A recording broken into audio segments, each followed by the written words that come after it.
Hello, team, and welcome to another ATP Geopolitics video with myself, Jonathan, and S. Beers. Get your words out. This is a Ukraine War Update Extra video, giving you extra tidbits and nuggets to get your teeth into, to give you a greater understanding of the war in Ukraine. Where should we go to first? Well, I consider my good friend, never met him, he doesn't know who the heck I am, but I feel I've read more of him than I have of my own work. Mick Ryan, retired general for the Australian Army, is such a good analyst of the war in Ukraine. He is talking in this long thread about the Russian side of things when it comes to offensives. So much attention at present is being paid to the Ukrainian offensives that are likely to be launched in the coming weeks or even the coming days. But what of the Russians? An exploration of potential Russian courses of action in the coming months. So one of the fundamental elements of planning is not just understanding friendly purpose and capabilities, but also an estimate of the enemy's most likely and dangerous courses of action. So when the Ukrainians are deciding when and where to attack, of course, they need to be fully recognizing what the Russian capabilities are in any given place, but also trying to second guess what the Russian course of action might be. If they attack here, then they bring troops down from there, then that leaves a weakness there. So we should actually feint down here and attack up there. So there's a lot of predicting what the Russian actions might be, and there might be a utility for the Ukrainians having such a strong history and military culture of the Soviet era, because that might allow them to be able to predict Russian moods better. I don't know. That's just me speculating there. So to continue, to conduct such an appreciation and update of the strategic and military situation is important. Therefore, I will provide a short update on the situation in Ukraine as a prelude, to exploring Russia's options in the coming months. The Russians launched their 2023 offensives back in February. A series of thrusts have taken place along the multiple axes of advance. Now, pro-Russians, including my threads, will deny that the Russians have actually done any kind of offensive. But when you look at the figures, it's incontrovertible. They have lost a huge number of pieces of equipment over the last 3 months compared to the prior 3 months. They've lost a lot of troops. That is now being scaled back because they seem to have culminated and run out of steam and momentum. It appears to me, it's doubtless the case that they have taken part in offensives, multiple offensives, in a kind of deep battle doctrine, which is an attempt to find a weakness by attacking in multiple places. And then where you find the weakness, you then pile everyone into there, any second echelon or maybe troops from other areas. Rather than what I assume the Ukrainians will do would be counteroffensive at particular points with particular objectives, rather than trying to find that weakness.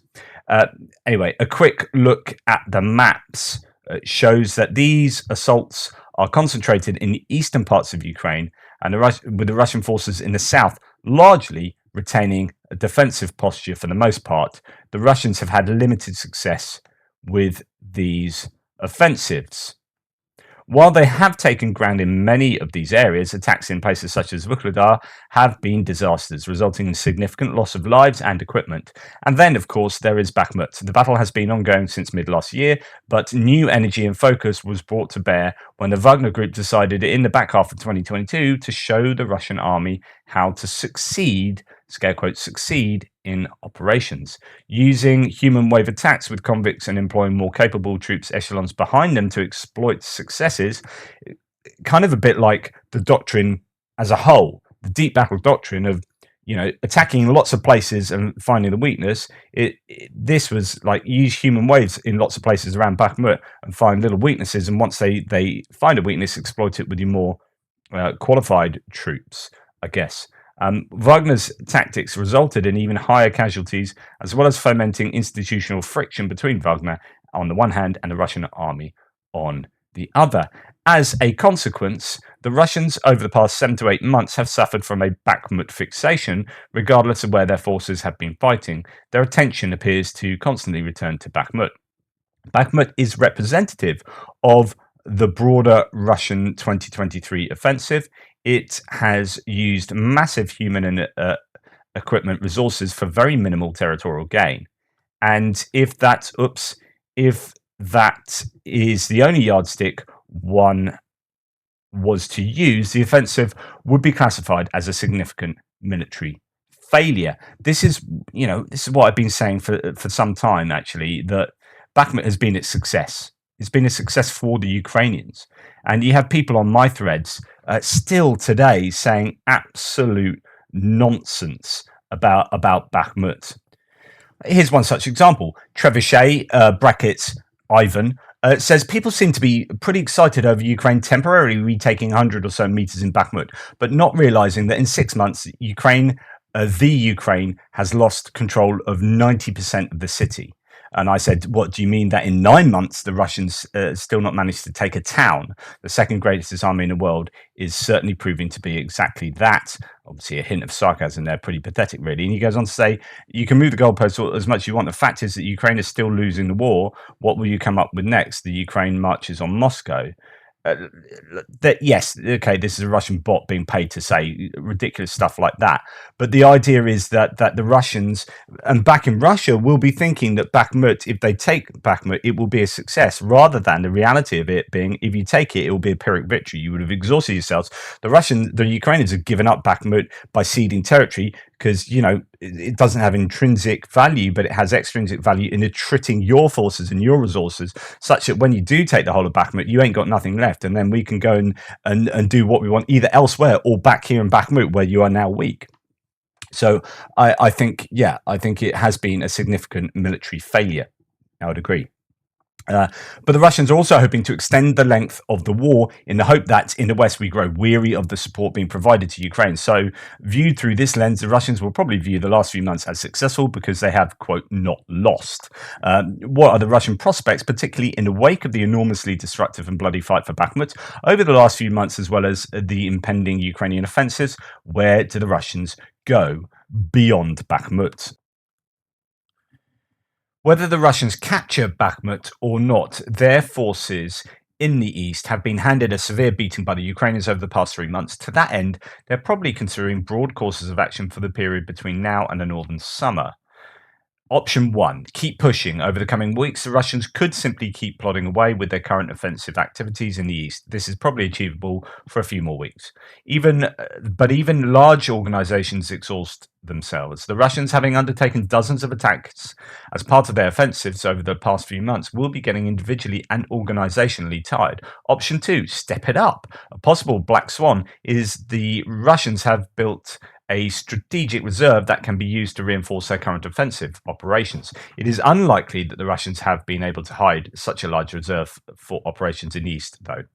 This doesn't mean that they don't have tactical and operational reserves there, but overall, I think this option is quite unlikely.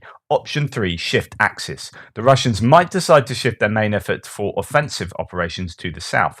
They have a large number of units and troops across southern Ukraine and could decide to undertake spoiling attacks to impact the Russian offensives there. Additionally, the defensive works appear to be better developed in this region. If things go well for any Russian attacks from this direction, they have better defenses to withdraw back behind to forestall any Ukrainian pursuit. And that sort of reference there to the UK intelligence update that I shared with you yesterday about the defensive fortifications that have been built, which is, I think, based broadly on Tatarigami's thread. Option 4, shut it down. Finally, the Russians might decide to shut down their offensive activities and hunker down for the Ukrainian offensives.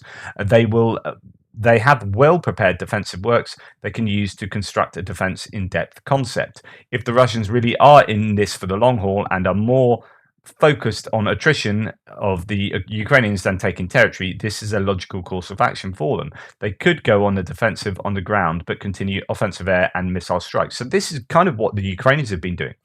So the Ukrainians have been defending over the Russian offensive period the last 2 to 3 months, right?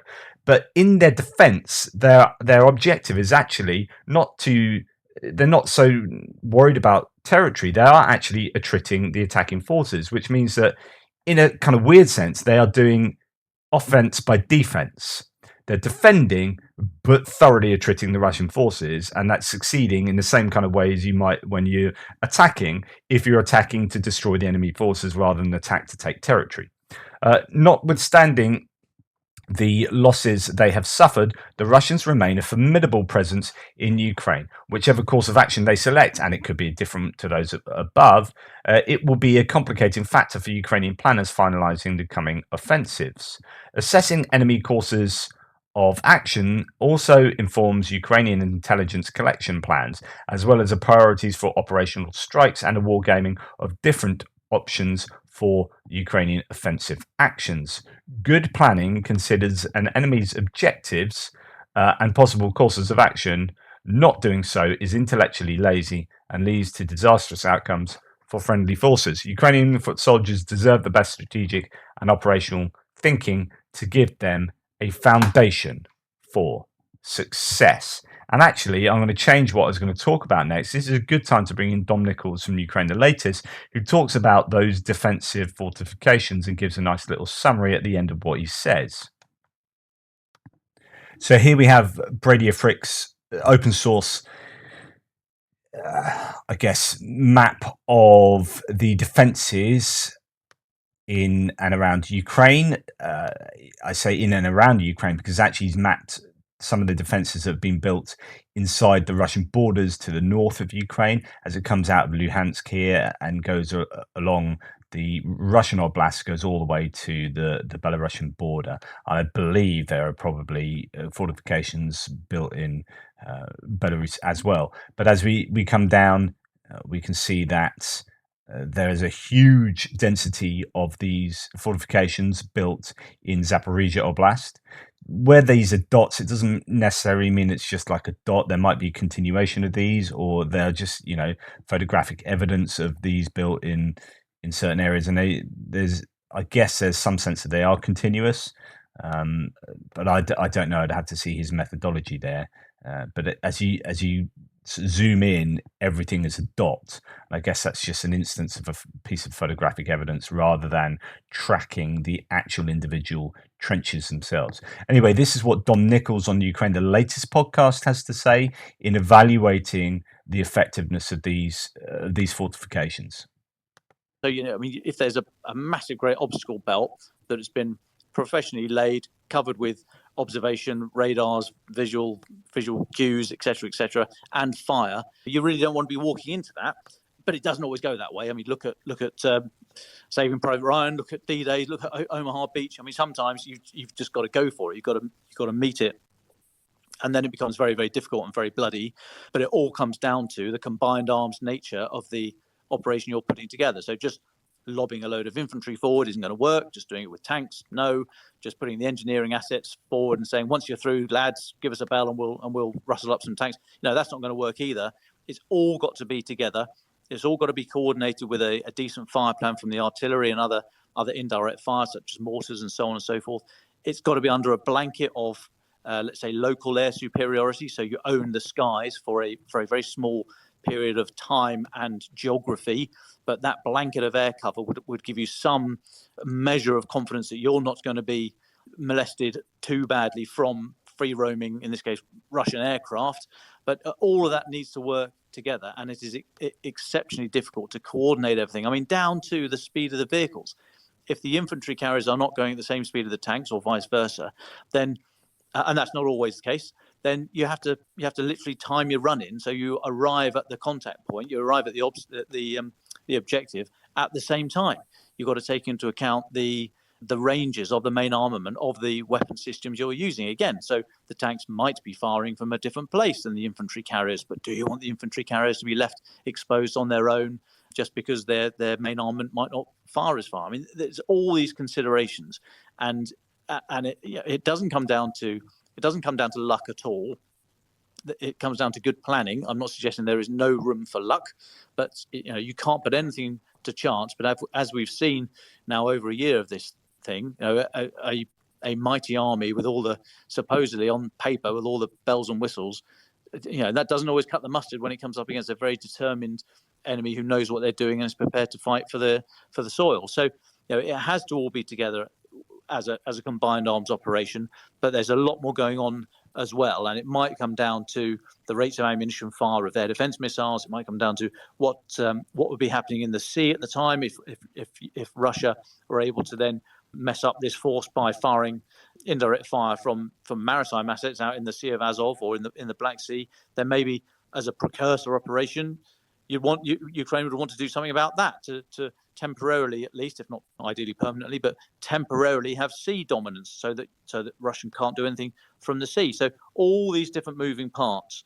have to work together, and of course, it will never be perfect. There will always be a little area that you're not 100% happy with. You just want a little bit more information, or you just want a bit more time, or you want a bit more force, or you're not sure about something, and it comes down to the perfect is the enemy of the very good. It's never going to be perfect. They're never going to have the perfect conditions to assault.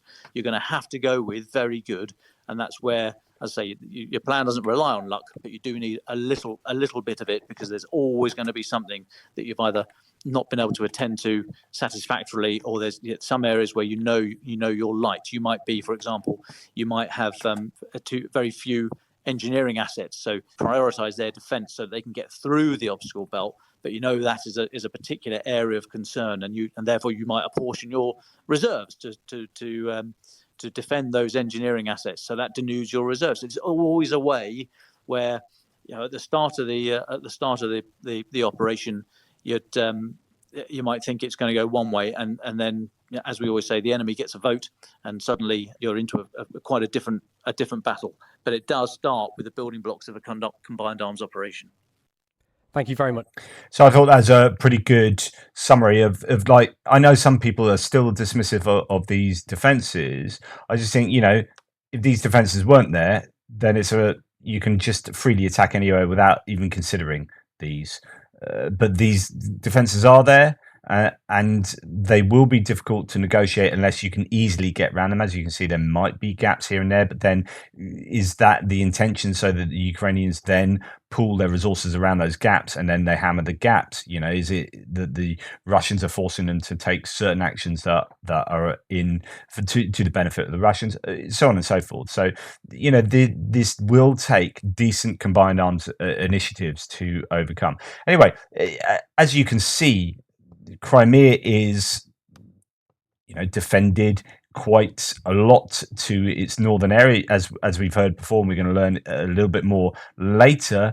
Crimea has historically been attacked through three main places: Perekop and Chonhar, and then along by Heniches, along the Arabat Spit here.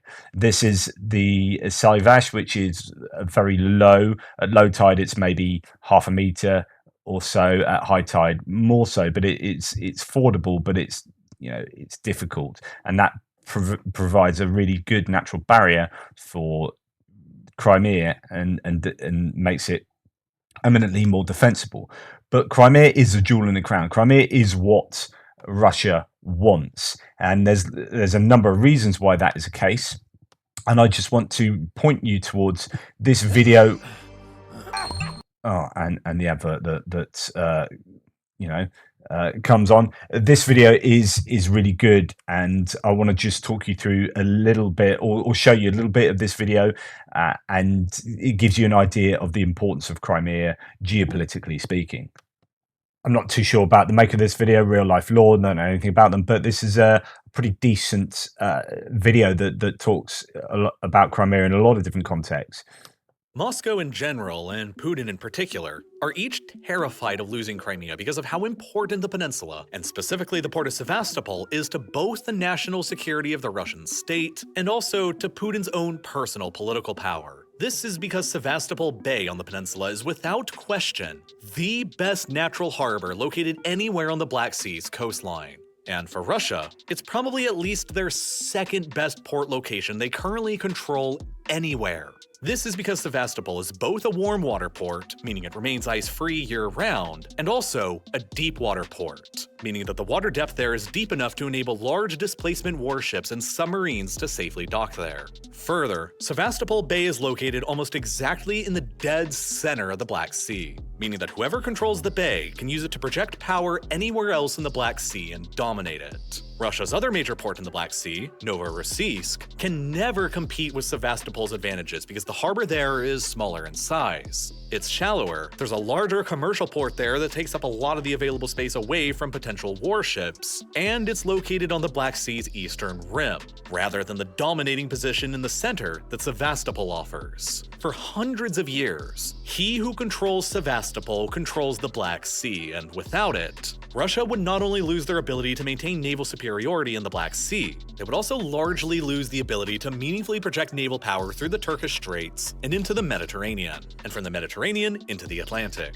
This would effectively eliminate one of Russia's only major ways to project power into the world's oceans. The only other ways the geography grants the Russian state are in their ports in the Baltic, which are constrained by the fact that the Baltic Sea is largely a lake dominated on all of its sides by NATO or NATO soon-to-bes. Their port over at Vladivostok in the Far East, which is iced over for 4 months out of the year and stuck within the Sea of Japan, surrounded by major US allies like Japan and South Korea, and their only other really good port location in the far north of the Kola Peninsula at Murmansk, a warm water and deep water harbor that grants their northern fleet year-round unobstructed access into the Arctic Ocean. So if they lose control over Sevastopol, the Russian Black Sea fleet will be effectively doomed, and Russia's only remaining good harbor left will be Murmansk. In short, Russian naval power will take a massive and irrevocable L, and Russia's ability to influence world events nearby, like in Syria, the Middle East, and North Africa, will be permanently tarnished.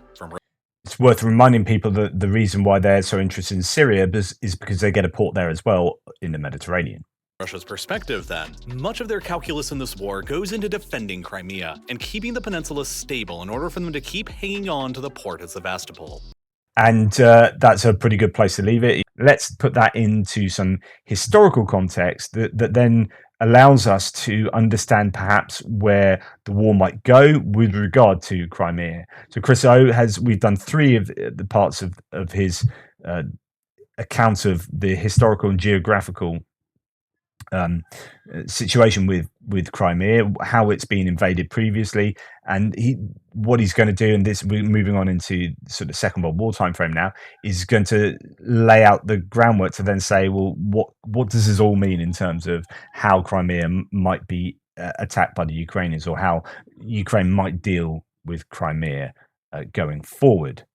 So let's get started. Conquering Crimea Part 4. In this 4th of a short series of threads on the military history of Crimea, I'll be looking at the German-Romanian invasion of Crimea during World War II between September 1941 and July 42. It had some analogies with Ukraine's current position. In the first part, I looked at Crimea's military significance, its unique geography and the difficulties it presents for invaders, as well as the defensive advantage it holds for its occupiers. In the second part, I review Crimea's history of invasions from the 17th to 19th centuries, including the initial Russian conquest of Crimea in the 18th century. In part 3, I looked at the battles for Crimea in 1918 and 1920 during the Russian Civil War, when Bolsheviks, the anti-Bolshevik white movement, the short-lived Ukrainian People's Republic, and Imperial Germany competed for control of the peninsula. Nazi Germany's 1941 to 42 invasion of Crimea began 3 years of extreme bloodshed, even by the standards of the Eastern Front. Both sides suffered hundreds of thousands of military casualties, and both carried out acts of genocide against Crimea's civilian population. The very high number of military casualties reflected the value of Hitler and Stalin the value that they placed on victory, and the willingness to expend as many lives as needed to achieve victory. Unlike in previous invasions, fighting took place across the peninsula and lasted for months. One of the key goals of Germany's invasion of the Soviet Union was to reach the Caucasus and Azerbaijan's oil fields, which was seen as a vital source of oil for the German war effort. A similar strategy had been pursued in 1918 when Germany briefly controlled Crimea. Crimea was seen as an essential stepping stone to reach the Caucasus via the Kerch Strait and the Russian Black Sea coast. The Germans also wanted to stop Crimea-based Soviet bombers raiding Romania's oil fields to suppress the Soviet Black Sea fleet at Sevastopol. By the end of August 1941, the Germans had already crossed the Dnipro and headed for Crimea, led by General Erich von Manstein, one of World War II's most brilliant commanders. He realized the only viable invasion route was via the Perekop Isthmus in Crimea's northwest. And just to remind you, that is over here, the Perekop Peninsula, just there. So the isthmus has always been a difficult place to assault. Only 9 kilometers or 5.6 miles wide, completely flat and treeless with no natural cover. It had been fortified over centuries with ditches and earthworks that the Soviets had expanded with the aid of 30,000 civilian laborers. The Perekop Isthmus was now covered by a fortified system, 15 kilometers or 9.3 miles deep, incorporating bunkers, pillboxes. I suppose deep is not deep into the ground. Incorporating bunkers, pillboxes, trenches, barbed wire, anti-tank ditches, and minefields. The anti-tank defences included the ancient Tatar ditch, 5 meters or 15 foot deep, and up to 50 foot or 15.2 meters wide.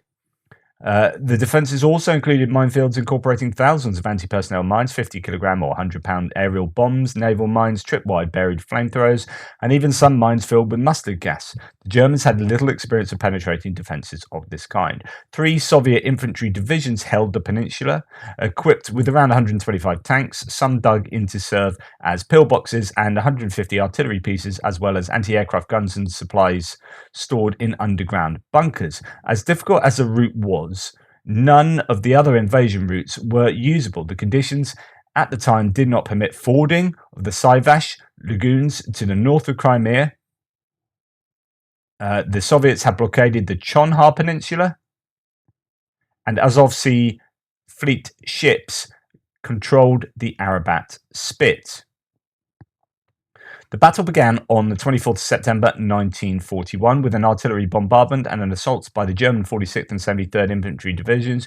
The Germans had no tanks, which were of little use anyway in the isthmus minefields and ditches, and the limited available room for manoeuvre. The Germans relied on SDKFZ 142 self-propelled assault guns armed with a 75mm high-velocity gun with heavy Czech-made 149mm howitzers and 305mm mortars.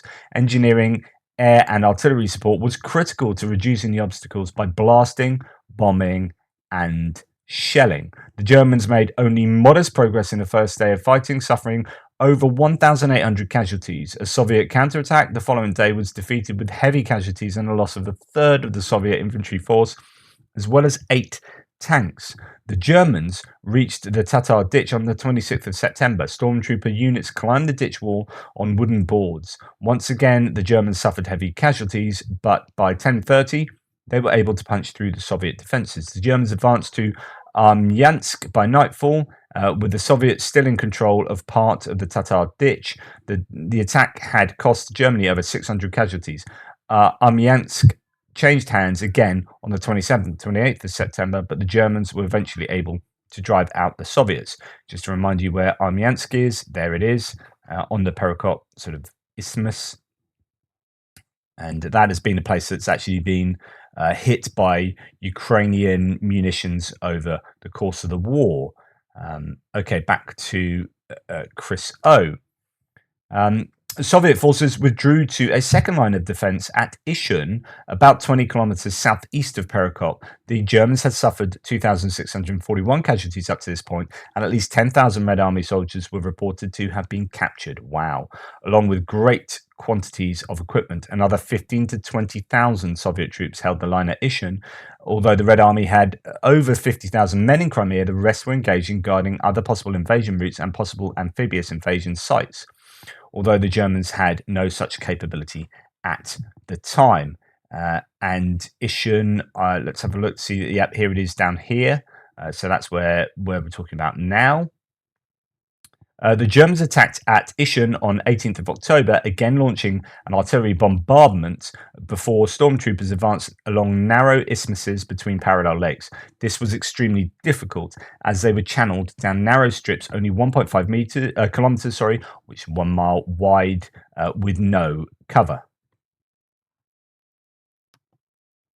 Not surprisingly, Soviet machine gunners and artillery killed many of the attackers. By the day's end, the Germans had suffered over 1,300 casualties. Assault guns, artillery, and small assault squads had better luck the following day and successfully dislodged the Soviets. By the end of 19th of October, the Soviet 51st Army was virtually broken, and the Germans had punched 8 kilometers, 5 miles deep into their defenses.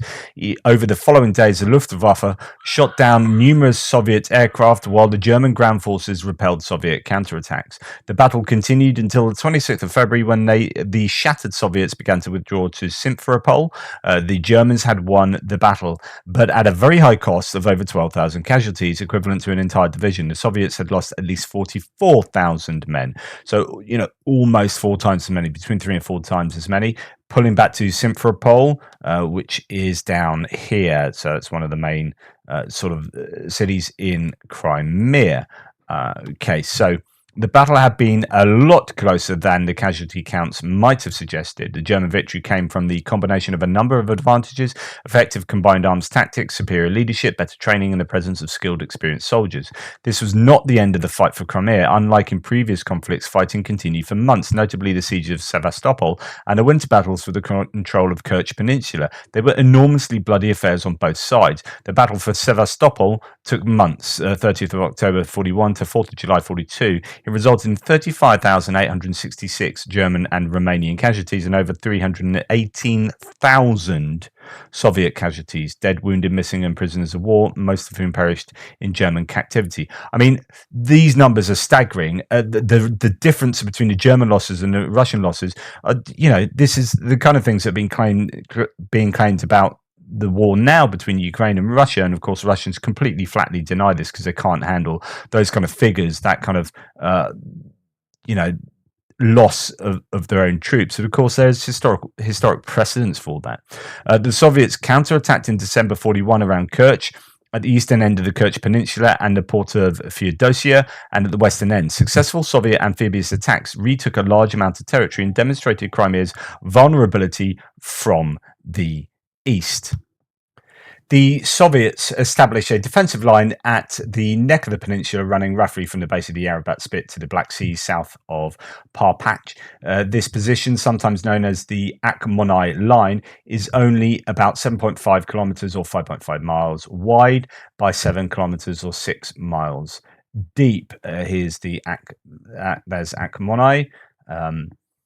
So the Akhmonai Line crosses a flat grassy steppe that provides little cover or concealment other than a few villages. Any movement in the area is highly vulnerable to being spotted and targeted by aircraft and artillery, which the Germans proved very effective at doing. General Lieutenant Dmitry Kozlov's 51st Battalion sought to attack across the line to retake the rest of Crimea. In February 1942, he was hampered by his own amateurish leadership, a lack of ammunition and heavy artillery, and appalling weather, which had reduced roads to mud. And you can see that in that picture there. After it began on February the 27th, the Soviet offensive became a disaster, with the ground so waterlogged that their troops could not even lie down on it. The Red Army lost over 130 tanks in 1 week and another 157 tanks in the second offensive, launched in the snowstorm on 13th of March. The offensive resulted in 352,000 Soviet casualties against only 24,120 Germans, a ratio of 14 to 1. Worse was to come in May, when the Germans launched Operation Trappenjagd, a bastard hunt, which was intended to defeat the Russians in Kerch in a single stroke. The Germans used their